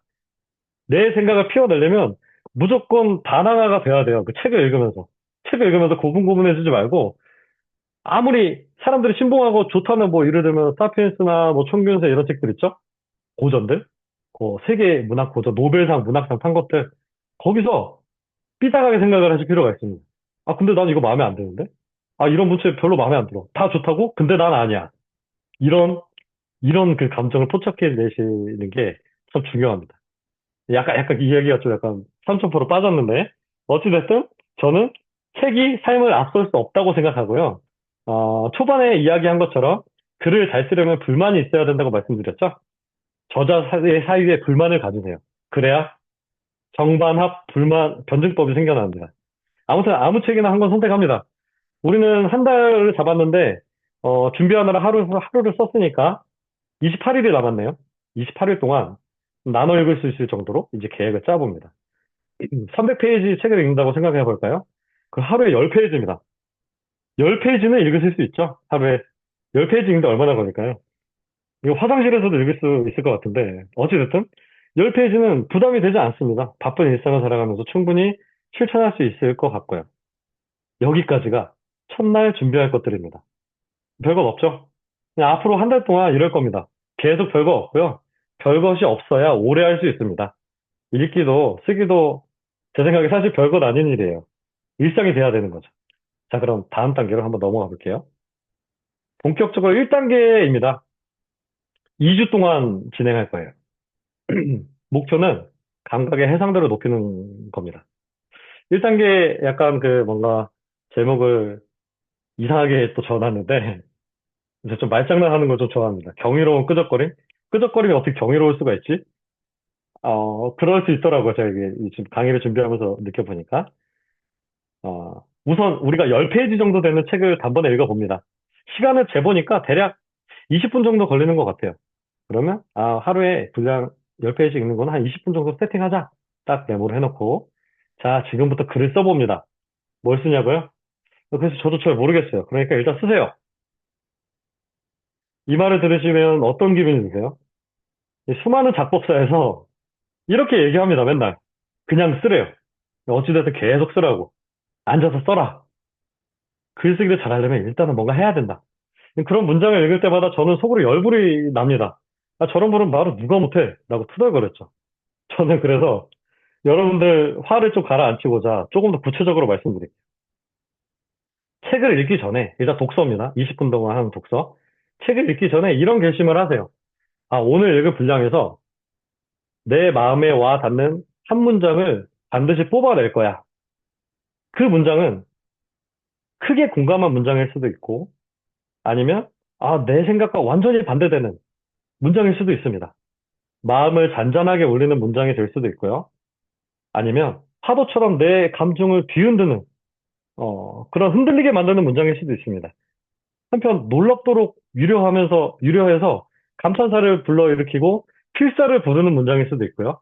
아니면 아, 뭐야 이거 왜 적어놨어? 종이 아깝게 나무에게 명복을 빌어야 하는 그런 문장도 있습니다. 이렇게 말하면 어떻게 부르냐고요? 한마디로 정리를 좀 해드릴게요. 책을 읽는데 지금 이 순간 책을 읽는 순간 이유는 알 수 없지만 마음을 덜컥거리게 하는 문장을 고르세요. 눈동자를 여러 번 머뭇거리게 하는 문장을 고르시면 됩니다. 근데 그래도 도저히 못 고르시겠다면 그냥 찍으세요. 이유는 차근차근 탐색해서 의미를 만들어주면 됩니다. 주의할 점이 있습니다. 주체할 수 없을 정도로 필사를 부르는 책들이 있어요, 가끔. 이게 20페이지인데, 아, 이거 20페이지 전부 다 마음에 드는데? 그래도 참으셔야 됩니다. 딱 하나만 고르세요, 하나만. 나머지는 이제 발췌만 해두고, 딱 하나만 우리한테는 필요합니다. 그 하나에 모든 노력을 집중할 거니까요. 독서 우리가 20분 했어요. 자, 그러면 이제 책을 덮습니다. 더 하려고 하지 마세요. 그러면 지속할 수가 없거든요. 이제 생각을 이제 가다듬을 필요가 있어요. 생각은 10분 정도만 하시면 됩니다. 10분. 글 쓰기 전에 10분 정도. 생각을 다듬습니다. 처음에 글을 쓰기 전에 우리가 생각이란 걸 하잖아요, 보통. 그렇지만 우리 짤뚝단글에서는 그나마 좀 나아요. 맨 땅에 헤딩할 필요가 없죠. 문장이 있으니까요. 그 문장을 뚫어지게 보면서 생각을 합니다. 아, 내가 왜 이 문장을 선택했지? 우연이었나? 아니, 그냥 종이 펼쳤는데 그게 나왔나? 아, 그냥 뭐, 마음을 움직였나? 뭐 이런 것들요. 왜 이 문장을 선택했는지, 유독 이 문장이 마음에 든 이유가 뭔지를 따져봅니다. 그리고 그 문장을, 그 떠오른 감정을 세심하게 들여다보는 거예요. 멋져서 골랐다고요? 그렇다면 왜 멋지다고 생각했을까요? 자문자답을 하시는 거죠. 싫어서 골랐다고요? 그럼 왜 싫었을까요? 과거에 그와 비슷한 트라우마가 있었나요? 그건 어떤 상황이었죠? 이건 누구한테 얘기하는 상황이 아니니까 자유롭게 스스로 메모해가면서 머릿속으로 생각해 나갈 수 있습니다. 자기의 감정을 하는 방법으로서의 이제 자문자답인 거죠. 이렇게 꼬리를 물고 파고 들어갑니다. 문장을 시작으로 감정을 구체화하고 이유를 탐색하면서 과거 경험이나 언젠가 읽었던 책을 기억해냅니다. 20분 동안. 20분은 정말 중요해요. 제 생각에 책 읽고 글 쓰는 건 어떻게 보면 행위잖아요. 근데 이제 생각이 과소평가되는 경우가 많아요. 생각이 무형의 것이니까. 이 지점에서 글의 소재와 주제가 어렴풋한 형상을 드러내기 때문에 중요합니다. 자, 그러면 독서 20분 했고 생각 10분 했습니다. 이제 글쓰기를 할 차례죠. 글쓰기는 아예 정해 놓으세요. 30분만 씁니다. 이쯤 되면 뭘 써야 하는지 대충 감이 오시죠? 지금 말씀드린 것들을, 지금 생각한 것들을 풀어냅니다. 하지만 완전히 자유롭지는 않게 꾸준히 쓰기 위해서는 제한을 둬야 돼요. 흘러 넘치는 상상력을 아직은 풀어헤칠 때가 아닙니다. 정제하고 꾹꾹 눌러 담을 필요가 있어요. 제한을 두어야 하는 이유죠. 그렇게 처음에는 응축이 필요합니다. 네 가지를 말씀드리려고 해요. 1번, 정해진 분량을 씁니다. 1단계 글쓰기는 공백 포함해서 300글자를 넘기지 마세요. 이 300글자는 선택, 발췌한 문장, 마음에 남았던 그 문장을 제외하고 공백 포함 300글자입니다. 이게 써보시다 보면, 이 300글자 양이 많지 않은데 부담 없으실 거예요. 하지만 이제 거기에 제가 아까 말씀드렸던 그 감정, 들여다본 감정을 배열을 해야 되니까 약간 좀 생각은 해야 되겠죠? 300글자를 넘지 않도록 제약을 걸어버리는 거예요. 두 번째는 정해진 구성을 쓰세요. 구성조차 틀이 있습니다. 어떻게 해요? 문장을 보면서 1번 어떤 감정이 떠올랐는지, 2번 그 이유는 무엇인지, 3번 그 이유와 연결된 과거 경험 혹은 독서 기억을 순차적으로 씁니다. 3개. 이 세 가지를 각각 한 문장씩 써본다고 생각하세요. 그럼 300글자가 됩니다. 뭐 더 넘을 수도 있고요. 세 번째 규칙은 정해진 시간 내에 쓰는 겁니다. 1단계 글쓰기는 30분을 넘기지 마시고요. 중단하세요. 그리고 마지막 네 번째, 는 규칙은 30분 이내에 글을 완성하고 30분 이내에 본인의 SNS 계정에 곧바로 업로드를 합니다. 자, 지금까지 1단계를 설명을 드렸어요. 생각보다 간단하죠? 이를 통해 우리는 글쓰기를 하는데 쉽게 몰입할 수 있습니다. 여러분도 칙센트 미아의 칙센트의 몰입의 즐거움이라는 책을 아마 읽어보셨을 텐데요. 거기서 이런 얘기가 나와요. 목표가 명확하고 활동 결과가 바로 나타나면서 과제와 실력이 균형을 이루면 몰입할 수 있다고요. 한번 살펴볼까요? 우리의 목표는 더도 말고 덜도 말고 하루에 딱 1시간 투자입니다. 활동 결과는 어때요? 글쓰기라는 산물이 30분 이내에 공개된 장소에 업로드 됩니다. 그렇게 불특정 독자의 반응을 확인할 수 있겠죠. 여기에 정기적으로 누군가가 피드백을 줄 수만 있다면 효과가 더욱 극적으로 커지게 되겠죠? 다음은 과제와 실력의 균형입니다. 너무 쉬워도 안 되고 너무 어려워도 안 돼요. 그런데 보시면 알겠지만 우리의 글감은 내면에서 태어납니다. 커스터마이징 되어 있기 때문에 마냥 쉬운 것도 아니고 그렇다고 감당하지 못할 정도로 어렵지도 않아요. 살짝 어려운 정도랄까요? 과제와 실력이 균형을 이루는 거죠. 이 1단계는 몰입을 할 수 있는 방법이라고 생각을 합니다. 이렇게 2주 동안 1단계 훈련을 진행하고 다음 단계로 넘어갑니다. 2단계. 슬기로운 글과목 생활입니다. 또 이거 그 제목을 이상하게 줬는데 뭐 구성을 익히는 거예요. 글 과목이라는 말 듣고 딱 감이 오시죠? 약간 어떤 틀에 박힌 곳에 2주간 내가 갇혀 있어야 되겠구나. 자, 1단계를 정상적으로 거치셨다면 자신의 생각과 감정을 꺼내는데 익숙해지셨을 거예요. 무형의 마음이 글을 매개 삼아서 종이 위 활자라는 물리적 실체로 구현되는 경험을 여러 번 하신 거죠. 2단계를 시작해 볼게요. 1시간 동안 읽고 생각하고 쓰는 시간을 배분하는 건 동일합니다. 독서 20분, 생각 10분, 글쓰기 30분. 독서 방법은 1단계랑 동일하니까 넘어갈게요. 생각하기는 좀 더 깊이 들어갑니다. 우리 1단계에서는 어땠나요? 1번 감정, 2번 이유, 3번 과거 경험. 이 세 가지 꼬리물기였죠? 2단계에서는 그냥 여기서 끝나면 안 되고 글의 소재와 주제를 발굴해야 합니다. 예를 들어 소재는 문장 속에 우리가 발췌한 문장 속에 어떤 사물이나 낱말, 그리고 구체적이고도 삶의 특수한 단면, 뭐 방아쇠 같은 거죠. 트리거 같이. 근데 주제는 이제 독자들에게 전하고 싶은 의미, 이렇게 말할 수 있겠네요. 이 소재에서 주제를 이제 구상을 합니다. 그리고 소재라는 시작에서 주제라는 끝에 다다르기까지 우리가 앞서 발굴해낸 감정, 이유, 과거 경험을 어떻게 배치할까라는 것을 머릿속에 돌려봐야 돼요. 두 개가 더 늘어났죠? 소재와 주제가 있고, 그리고 감정, 이유, 과거 경험이 들어갔습니다. 이거 조립하면 됩니다, 이게. 이 말로만 설명하니까 좀 어렵게 느껴질 수도 있을 것 같아요. 그래서 제가 직접 쓴 글을 토대로 템플릿을 만들어 봤습니다. 글쓰기 전에, 2단계 글쓰기를 하기 전에 이 템플릿을 따라서 한번 염두에 두고 생각을 해보고 글을 쓰신다면 매우 쉽고 효과적으로 의미 있는 글을 쓰실 수 있을 거예요. 거기 중간에 보면 주황색 글자가 있는데 그 주황색 글자의 위쪽에 있는 것은 나중에 최종 결과물인 글로 나타나지 않아도 되는 것이고요. 그리고 이후에 있는 것은 경험, 감정, 의미는 조립하면 글이 되는 겁니다. 뿅. 1, 2, 3 합쳐서 딱 글이 생겨나는 거죠. 발췌 문장은 뭐다 이렇게 나오겠죠? 왜 이 문장을 선택했을까? 뭐뭐 때문에? 뭐 어떤 기억, 감정이 떠올랐나요? 뭐뭐가 떠올랐어요. 이거 뭐 자문자답 하는 겁니다. 그리고 이제 이건 1단계고, 2단계 소재와 주제를 생각해내야 돼요. 저는 예를 들은 게 이 그릭 요거트인데, 아무튼 그릭 요거트를 이제 소재로, 아, 그릭 요거트는 꾸덕꾸덕한데 나는 왜 이렇게 꾸덕꾸덕하지가 않지? 왜 이렇게 물렁물렁 물통하게 살고 있지? 뭐 이런 느낌이 어느덧 들더라고요. 먹다 보니까. 그래서, 이거 소재를 그릭 요거트로 해서 주제를 그릭 요거트처럼 꾸덕꾸덕 살아야 되는데 나는 참, 뭔가 희미하고 뭐 사라지는 것처럼 그 되게 뭐랄까? 걸쭉한, 갑자기 생각이 안 나는데, 그 되게 묽게 살고 있네? 이런 머릿속에 그런 생각이 떠오르더라고요. 이제 소재 주제를 이렇게 스케치를 했죠. 그리고 이제 경험, 감정, 의미를 직조해야 됐습니다. 구체적인 글은, 어, 이렇게 이제 됩니다.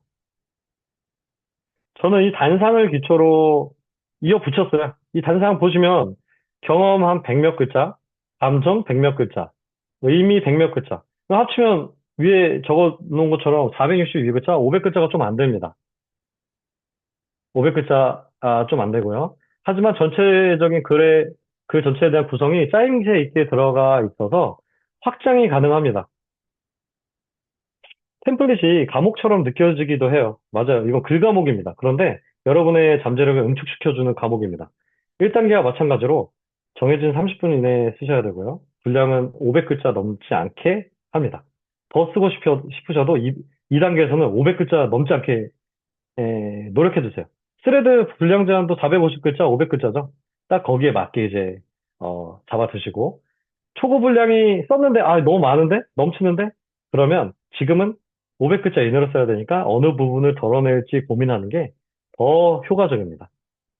다 쓰면 마찬가지 30분 이내로 본인 SNS 계정에 업로드를 하면 됩니다.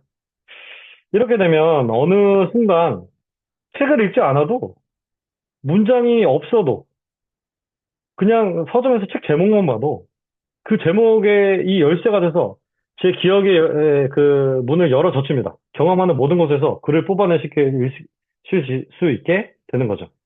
자, 이제 마지막 3단계입니다. 마지막 3단계는 마지막 날 하루예요. 지금까지 이제 29일 동안 이렇게 썼는데, 한 번에, 한 달 동안 한 번은 이제 제대로 써보는 거죠. 치팅데이입니다. 그동안 500글자 분량의 단상 수십 편이 쌓였습니다. 유독 마음이 가고 생각이 길어졌던 단상을 한 편을 고르세요. 그리고 그 글을 3배로 불리는 겁니다. 그러니까 이제 1500글자면 A4 한 장 분량이면 1500글자가 되는 건데요.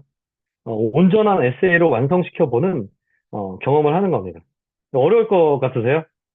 지금은 실천에 옮기기 전이라 그렇게 보이시겠지만 29일을 거치신 여러분들이라면 전혀 어려울 게 없습니다. 오히려 룰루랄라 쓰실 거예요. 어떻게 확신하냐면 제가 그랬거든요.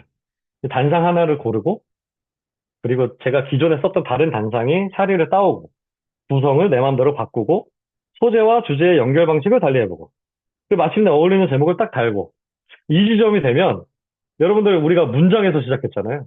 다른 사람의 생각에서 시작했는데 그 문장이 이제 저 멀리 날아가 버립니다. 남는 것은 오직 내 생각과 내 언어 감각으로 직조된 내 마음에 드는 멋진 글이 나오는 거죠. 놀랍게도 수필 한 편이 완성돼 있을 겁니다. 자, 이제 훈련은 끝났습니다. 앞으로 글쓰기는 여러분 방식대로 해나가시면 돼요. 내공을 쌓기 위해서 이 훈련을 지속하는 방법도 있고 살짝 느슨하게 하면서 다양한 글쓰기를 하셔도 좋습니다. 어쨌든 여러분은 독서와 글쓰기의 교집합, 그 놀라운 영역에 발을 디디게 됐으니까 온전히 작가가 된다, 책을 써낸다 이런 건 시간 문제입니다. 지금까지 짤뚝단 글에 대한 구체적인 발명을 설명해 드렸는데요. 이것은 제 생각에 문학적인 글쓰기를 독학하고자 하는 분께 특히 일반인을 위한 최고의 훈련법이라는 생각이 들어요. 한 가지 보완하자면 피드백 부분인데요. 혹시 주변에 누군가 여러분 글을 읽고 피드백을 주실 수 있다면 아니면 글쓰기 모임에 참여하고 계시다면 이 훈련법은 엄청난 시너지가 생길 겁니다. 자, 그러면 지금까지 경청해 주셔서 감사드리고 마무리하기 전에 살짝 질의응답 시간을 좀 가져보도록 할게요.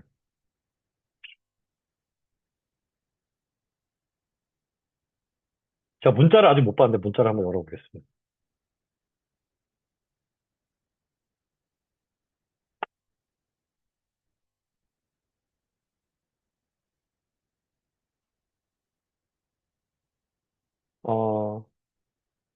네.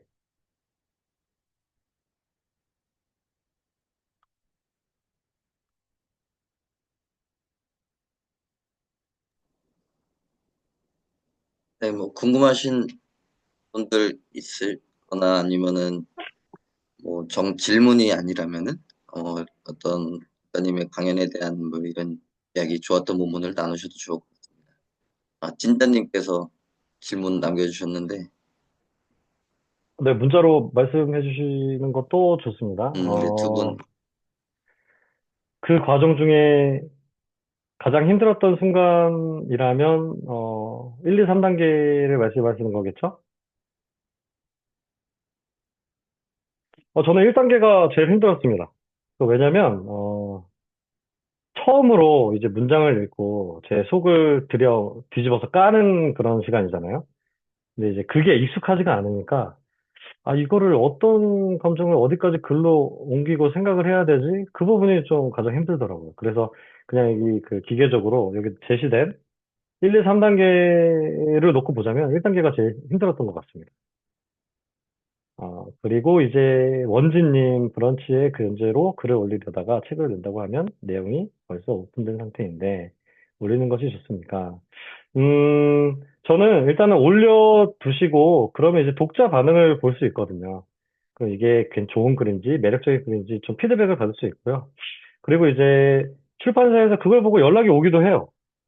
아, 책으로 좀 내고 싶습니다. 한번 어떠세요? 그러면 이제 계약을 맺고 출판사에서 먼저 제안을 할 겁니다. 아, 그럼 이제 책으로 낼 거니까 이 글은 좀 받거나 내려주세요. 그럼 그때 내리셔도 늦지 않고, 그냥 이제, 개방을 해 놓으시는 게 저는 오히려, 나는 이런 글을 쓴다. 내 책이 나중에 나오면 이런 스타일로 보여진다라고 해서 올려주시는 게 좀 좋을 것 같아요. 네, 그리고 하하파파님께서는 창작의 고통.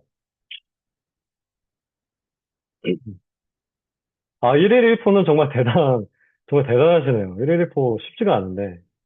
어, 저는 창작의 고통을 많이 겪어서 그 독서를 통해 극복을 했어요. 문장에 의존을 많이 했어요. 책에. 그러니까 처음에 글을 쓸 때는 머리에 든 게 없으니까 이게 잘 떠오르지 않더라고요. 이제 뭔가 있으면 좀 괜찮겠다 싶어서 읽으면서 조금 조금씩 끄적거리고 이제 서평을 쓰기 시작한 거죠. 그러니까 1일 1화 하는데 지금 힘드시다면 그냥 그 현재 읽고 계시던 책을 읽다가 좋은 문장을 보시고 거기에 파생되는 생각을 으로 글을 만드시는 건 어떨까 생각을 해요. 물론 어, 글의 씨앗이 됐던 그 문장을 버리는 거죠. 나머지 온전히 내 생각만 남긴 채 이렇게 쓰시면 이거 조금 더 유연하게 극복해내시지 않을까라는 생각이 들고 그리고 이거는 약간 좀 제가 나르시스트 같은 발언일 수도 있지만 어느 정도 시점이 지나니까 저는 글을 쓰는데, 이거 재밌는데? 이런 생각이 들더라고요. 제가 글을 쓰면서 시간 가는 줄 모르게 되는 시간이 생겼고요. 그리고, 룰루랄라, 퇴고를 하면서 분명히 힘든 시간을 투자하고 노력을 투자하는 과정인데, 이게, 조금 할만하네? 라는 생각이 들 때가, 생기더라고요. 그래서 이거는 일단 개인적인 이제 의견을 좀 드렸습니다. 그리고 아우는 원즈님 챗 GPT에게 입력하면 제가 쓴 글보다 멋지게 써줍니다. 껍데기. 저는 챗 GPT도 쓰고 클로드도 씁니다. 클로드라고 들어보셨죠? 그, 그런데 저는 글을 쓰는데 이걸 이용하는 게 아니라 약간 그림 그리려는데 좀 이용을 하죠. 예, 제 글을 시각화시키는데 좀 이렇게 많이 쓰는데 어, 근데 이제 인공지능에 관심이 많아서 많이 이게 이 글쓰기에 어느 정도 가능성이 있을까라고 좀 해봤어요. 어느 정도까지 해봤냐면 커스터마이징까지 해봤습니다. 제가 책을 지금 2권을 냈는데 PDF 파일이 있고, 그리고 한 권은 지금 출간 준비 다 됐는데 아직 출간이 안 된 책에 PDF가 있어요. 책 3권 PDF 분량을 챗 GPT에다가 때려 넣는 거죠. 커스터마이징 시키는 거야. 챗봇을 만드는 겁니다. 그러면 그게 이제 그걸 학습한 이제 챗봇이 제 스타일의 글을 이제 뽑아낼 수 있는 조건이 갖춰집니다. 그 상태에서 제가, 그러면 내가 소재, 주제 이거 던져줄 테니까 구성 이렇게 하고 뭔가 주문을 했죠. 그걸 뽑아내. 글을 내줘요. 근데 이제, 제가 뭔가 그럴듯한 글이 좀 나오더라고요. 근데 제가 여기서 느낀 것은, 챗GPT나 클로드는 더 월등해요, 이제 글쓰기에는. 클로드는 그 뭔가 PDF나 글을 때려 넣으면 거기 수정할, 보완할 부분까지 같이 이제 다 맥락까지 해서 주거든요. 그런데 제가 느낀 부분은 뭐냐면, 그럼에도 불구하고, 사람의 영역은 남아있구나. 왜냐면 제가 말씀드렸죠. 소재와 주제를 정해주고, 그 문단의 구성을, 주문을 다 이제 세팅해서 알려주는 거죠. 그리고 어떤 분위기, 어떤 느낌이 가게끔. 이걸 빼고, 싹 빼고 그냥, 너 이제 내 분신이니까 커피를 주제로 글 한 편 써줘. 이렇게 해서 나온 글은 티가 나더라고요. 뭔가, 뭔가 어색해요. 일단 제가 봤을 때 뭔가 어색하고, 결이 맞지가 않고, 갑자기 삐쳐나가고.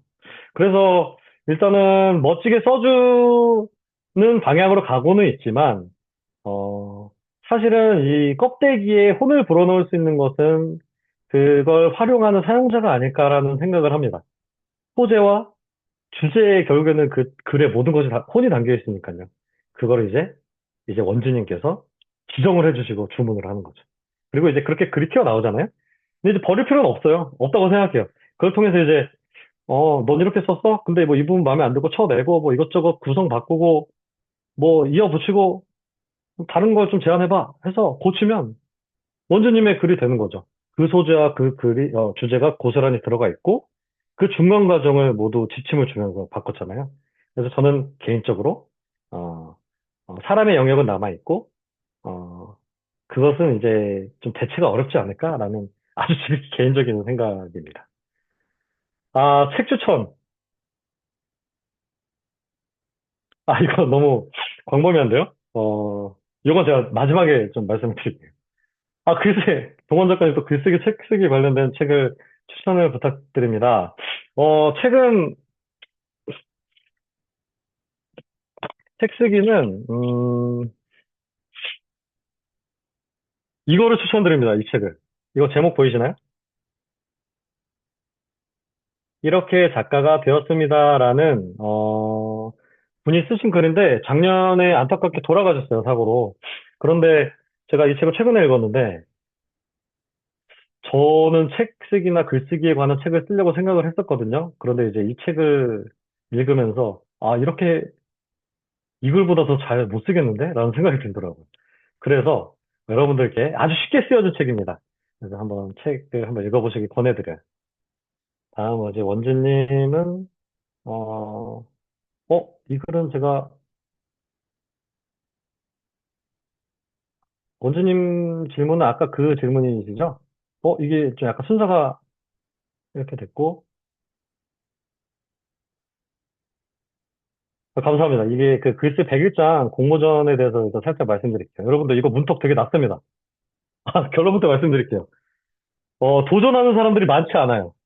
그리고 제가 이 공모전 도전을 시작하면서 엽서시 문학공모라는 사이트를 발이 닳도록 다녔거든요. 공모전 사이트가 많이 있지만 이 글쓰기 공모전은 엽서시 문학공모라는 사이트가 제일 많고 정보가 많고 자세하고 그런 것 같아요. 여기는 들어가면 이제 초등학생부터 뭐 할아버지까지 모든 글쓰기 대회가 다 망라되어 있습니다. 생각보다 아는 사람이 별로 없어서 문턱이 낮고 수상하는데 좋은 도움이 되실 거예요. 그래서 이 글쓰기에 객관적으로 자신의 글을 체크해보고 싶다? 아니면 나는 좀 뭔가 객관적으로 평가를 받아보고 싶어. 뭔가 자신감을 얻고 싶어. 하면 적극 도전을 권해드려요. 이게 도전을 못하는 이유가, 나 쪽팔리는데 어떻게 하지? 내 글 뭐 상 못하면 어떻게 하지? 이런 생각일 텐데, 저는 이렇게 생각해요. 상을 타면, 탔으니까 기분 좋은 거죠. 게다가 이제, 뭐랄까? 그 엄선된 심사위원들의 자세한 심사평까지 들을 수 있으니까 완전 이득입니다. 반면 떨어졌어요. 그러면 이제 아무것도 아닌 게 될까요? 저 지금 제 책 날말의 질감에 구성된 50편의 산문 중에서 아주 많은 분량이 떨어진 글이 거기다 들어가 있습니다. 그러니까 그게 뭔 얘기냐면 이 글쓰기 공모전 대회, 백일장 대회 나가시는 글이 우리 보고서 쓰는 것처럼 체절되는 글이 아니에요. 이거는 내 안에서 계속 축적되고 퇴고되면서 내가 되는 겁니다. 재산이 되는 거죠. 나중에 책을 쓰실 때. 아니면 심지어는 다른 대회에 재활용해서 출품을 할 수도 있어요. 그래서 여러분들 망설이지 마시고 도전하세요. 이거는 그냥 남는 게임입니다. 이렇게 해서 이제 실력을 키우실 수 있다는 말씀을 드리고 싶어요. 그리고 제 수상 이력 잔뜩 늘어났는데 어, 그냥 뭐 내세울 게 별로 없으니까 나열한 거고요. 그래서 여러분들 이렇게 쫙 도전을 해보시면 좋을 것 같다는 생각이 듭니다. 아, 그리고 부하님, 부하님 같은 분이 이제 글을 잘 쓰시는 거예요. 저는 이제 평소에 속으로 불만이 엄청 많았어서 맨날 옥상에 올라가서 불평불만 털어놓고 사람들이랑 막, 아이, 저분은 왜 저런 짓을 해서 막 이런 뭐 얘기를 많이 했었거든요. 그래서 오히려 그 화가, 음, 차별화되는 지점이라고 생각합니다. 그 화를 잘 메모를 해두시고 글에다가 녹여 놓으시면 와, 이 작가의 색깔이 좀 분명해 보이는데? 이런 이제 평가를 받으실 수 있을 거예요. 네. 스스로 피드백을 할 수 있는 방법이 없을까요? 어, 이것은 어느 글쓰기 모임에 들어가시면 가장 좋은데 그것이 없다면 이제 SNS 계정을 활발히 활용하시는 방법이 있고 그것도 없다면 어, 제가 얼마 전에 오픈 채팅방을 만들었는데 거기 들어오세요. 여기 제가 직접 피드백을 드립니다. 글 쓰시면. 대신 제가 매일 100일장 글감을 드리는데 글을 쓰셔야 됩니다. 그러면 제가 이제 피드백을 드릴 수 있죠. 아무튼 이거 참고하시고요. 가장 좋은 건 글쓰기 모임이에요. 오프라인이든 온라인이든 꾸준히 참여하고 내 글을 읽어주고 몇 줄이라도 피드백을 담아줄 수 있는 그런 모임이 있다면 폭발적으로 진짜 될 겁니다. 예를 들어 제가 이제 쓰기의 책장이라는 모임을 몇 개월째 하고 있어요. 여기 지금 쓰기의 책장 분들 계시지만 그 모임을 하면서 육아인 줄 알았는데 육아라는 글의 초고가 완성됐고 심지어 제목도 그분들이랑 농담 따먹기 하다가 지어졌고요. 그리고 낱말의 질감 글도 그분들이랑 같이 글을 쓰면서 이제 나온 책이라고도 봐도 과언이 아닙니다. 그래서 어떤 글쓰기 모임이든 상관없으니까 자기 글을 읽어주고 그 소감을 얘기해 줄 수 있는 그런 모임에 참여해 주시길 권해요. 네. 채훈이 글쓰기부가 아니라는 점을 네, 챗GPT상의 챗봇으로만 있습니다, 저게. 그리고 동원 작가님 지금 좋은 공모전 소개해 주셨는데 군에 계신 분들 그리고 일반인 분들도 도전하실 수 있는 공모전이에요. 이거 매년 합니다. 아마 500만 원 지원을 해주는 프로그램이고요. 일반 등단 안 하신 책을 내지 않으신 분들 중에 5명을 선발을 해서 책을 만들어줍니다. 근데 물론 원고가 채택이 돼야죠. 근데 동원 작가님은 스토리가 명확하고 글을 너무 잘 쓰셔서 이게 되셨는데 이거 지금 모두에게 열려있는 프로젝트니까요. 이거 도전해 보시면 참 괜찮을 것 같다는 생각을 합니다. 그리고 음, 준민님은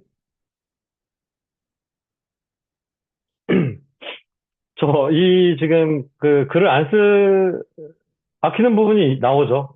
그 다음에 이제 잘 이제 안 써질 때가 있는데 일단 처음에 첫 번째 방법은 이 지금 생각조차 글로 풀어냅니다. 제 낱말의 질감에 약간 슬럼프라는 글이 있는데 그때 그 글을 쓰게 된 계기가 딱 앉았는데 글이 안 써지는 거예요. 아씨 왜 글이 안 써지지? 지금 나 여기 오랜만에 앉았는데 제 모니터는 커서만 깜빡깜빡거리고 자꾸 글을 내놓으라고 좀 독촉을 하고 있네? 지금 제가 말로 쓴 거 있죠? 이거를 글로 툭 쳐버렸어요. 그러더니 갑자기 이제 이 지금 글쓰기에 누군가 검열하는 사람이 있는 거 아닌가? 이 가상의 사람을 만들어내고 근데 그 사람이 갑자기 뭔가 트럼프처럼 뭔가 손가락질하면서 넌 해고야 뭐 이런 이미지가 떠오르더라고요. 근데 그걸 모조리 전부 다 글로 풀어버렸습니다. 그러니까 이제 한편의 슬럼프라는 글이 완성이 되더라고요. 그래서 이제 추천하는 것은 막히지 않는, 글이 안 써지는 그 이유를 곰곰이 생각해보면서 그냥 키보드에서 툴을 쳐보시는 걸 권해드리고요. 그러면 이제 뭔가 어찌돼서 써질 겁니다. 그래도 안 나오면, 어떤 낱말이나 글감 같은 게 있으면, 저는 나무 위키를 많이 활용합니다. 나무 위키 보면, 예를 들어서 지구, 뭐 운석, 밀도, 뭐 빙하, 이런 거를 이렇게 쓰잖아요. 그러면 그 단어와 연결된 이미지나 개념들이 나와요. 근데 제가 생각해보면 이거는 보물창고예요. 왜냐면 그거 자체가 은유거든요. 은유. 은유가 사람의 뒤통수를 빡 치는, 와, 이거 대단한 글인데? 라고 순간적으로 전복하게 만드는 그런 요소인데, 그게 이제 어떤 개념에서 전혀 다른 개념으로 이어질 때 생기는 거거든요. 나무의 길을 잘 뒤져보시면 좋은 게 이제 떠오르기도 합니다. 일단은 시간 관계상 여기까지만 이제 말씀드리고요. 뭐 엽서시 문학 공모, 네, 저거고요. 저는 거기 관계자 아닙니다. 기웅님,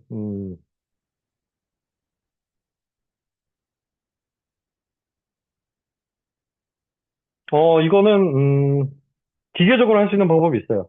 일단은 그 글을 읽고 기용님 보시면 장인의 감정 일기 형태로 글을 쓰고 전부 공통점이 없고 전개 방식조차 천차만별이고 어떤 건 문학적인 감정적인 하나 가득하고 책 출간을 위해서 이걸 어떻게 해야 될까요? 제 색깔로 조정하면 될까요? 그냥 일단은 지금 풀어내어지는 대로 쓰시길 권해드려요. 왜냐면 어, 초고 완성이 제일 어렵다고 생각합니다. 이 분량 채우기가 어려운 거죠. 그러니까 일단 생각나는 대로 모조리 이렇게 나 놓고 이제 그거를 이제 책으로 내야 될 텐데 공통점을 찾아보자 역으로 이제 접근하시는 거죠. 제가 책을 두 권 냈잖아요. 첫 번째 육아책은 기획으로 낸 겁니다. 처음부터 기획을 했어요. 아, 육아 이야기 써야지. 아, 지금 딸 때문에 힘들어 죽겠으니까 이거를 아주 그냥 극사실주의적으로 써버려야지 하고 기획 들어가고 그러면 카테고리를 어떻게 하고 소주제를 어떻게 하고 그리고 이제 글을 쓰기에 독립했고 반면 낱말의 질감은 기획이 먼저 들어간 게 아닙니다. 기웅님처럼 그 감정에 따라서 써진 글을 일단 쭉 썼어요. 그리고 나서 이제 그거에 대한 공통점을 엮기 시작했죠. 생각해보니까, 나는 낱말을 기준으로 어떤 생각에 다다르는 글이네, 다? 이런 게 떠올랐고요. 아, 이게 내가 집중적으로 잘 써지던 시기가 건강이 나빠지고 저녁을 확정 지었을 때네? 그 이미지가 떠오르면서, 아, 이걸로 깨워버려야겠다. 그러니까 기용님 지금은, 일단 손에서 써진 대로 쓰시길 권해드리고요. 나중에 엮는 것은 나중에 저랑 같이 고민해 보시죠. 어차피 우리 그 공적 같이 쓰니까 많이 만나잖아요. 그건 제가 도와드릴 수 있다고 생각합니다. 루키 파일럿님, 1, 3단계를 계속 반복하는 느낌일까요? 라기보다는 정확하게는 2단계를 반복하는 겁니다. 2단계. 1단계에는 처음에 감정을 꺼내기가 어렵기 때문에 그거에 대한 익숙해지기 위한 연습이고요. 제가 말씀드리는 건 2단계입니다. 저는 지금도 독서단상 쓸 때 2단계를 염두에 두고 써요. 인스타그램에 책을 쪼개서 읽고 단상을 꼭 500글자를 정도로 쓰는데 거기에 물론 이 틀에 완전히 맞춰서 쓰진 않지만 이제는 500글자 정도의 글을 이렇게 쓰려고 노력합니다. 그러니까 1단계에서 어느 정도 익숙해지면 2단계로 넘어가고 2단계가 쭉 유지되는 거고 3단계는 나중에 그 어떤 공모전이나 100일장에 내보실 수도 있잖아요. 대부분의 수필 공모전, 산문 공모전 대회들은 분량이 최소 1500글자에서 2000글자, 대부분 2000글자. 좀 많으면 3000글자입니다. 일단 1500글자 한 장을 쓸 수 있으면 나머지는 다 커버가 가능해요. 그렇기 때문에 제가 그걸 기준으로 말씀드린 거라 지금 일단은 1단계를 넘어서 2단계로 가졌다면 2단계를 쭉 가면은 이제 하면 할수록 내공이 쌓이는 거죠. 저도 아직 끝내지 못하고 계속 하고 있습니다. 일기가 되어버리지 않을까 걱정을 하시는데, 제가 아까 소재와 주제를 말씀드렸죠. 보통, 아, 내 글이 일기가 되면 어떻게 하지? 하는 게 그냥 신변잡기만 늘어놓다가 뿅! 그러고 끝났다. 뭐 이렇게 마무리가 돼서 그런 거예요. 근데 이제 이게 에세이가 되는 순간, 수필이 되는 순간, 독자의 뒤통수를 빵 때리는 순간은 어떤 지점이냐면, 어, 이게, 이 글 그냥 쉽게 스스로 읽었는데, 이게 너무 공감이 되네? 내 이야기 같네? 그러니까 보편적인 의미를 한 문장이라도 그걸 집어넣으면 그 글은 일기에서 에세이가 됩니다. 그게 이제 주제인 거죠. 그 소재에서 주제에 연결되는 그 마지막 부분을 고심하셔서 아, 내 글 일기가이지 않을까? 그럼 마지막을 보세요. 이게 마지막에 그냥 내 얘기에서 끝나나? 아니면 그냥 내 글을 읽는 같은 입장의 독자가 공감을 가질 수 있는 포인트가 있나?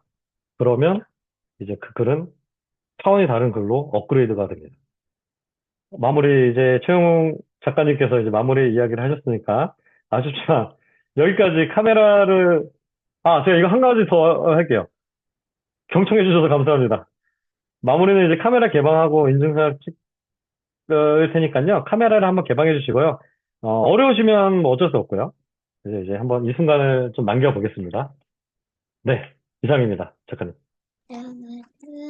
네, 수고하셨습니다. 작가님, 화면 공유 한번 해제해 주시면 좋을 것 같습니다.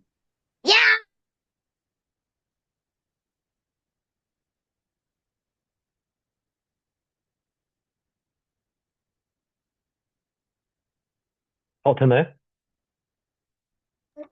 아, 네, 됐습니다. 지금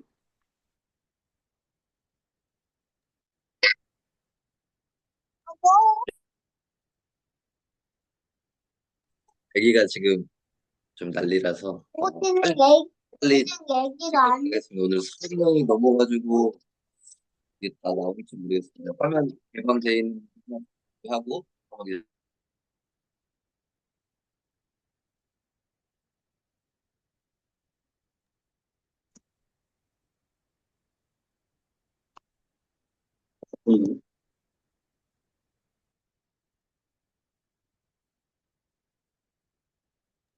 자, 하나, 둘, 셋 하고 찍겠습니다. 하나, 둘, 셋.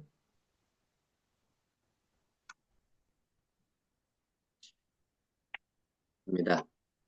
오늘 시간 내주셔서 감사하고 오늘 인연으로 또 작가님과 많은 분들이 연결돼서 국가의 꿈을 이루는 여러분들 되셨으면 좋겠습니다. 제가 오늘 영상은 유튜브에 다시 업로드해서 또 한번 보실 수 있게 제공해드리도록 하겠습니다. 저는 이만 마무리하고 혹시 질문 있으신 분들은 남으셔서 제가 고이동 작가님께 호스트 권한 드릴 테니까 개별적으로 질문하실 분들 더 주시면 좋을 것 같습니다. 감사합니다. 감사합니다.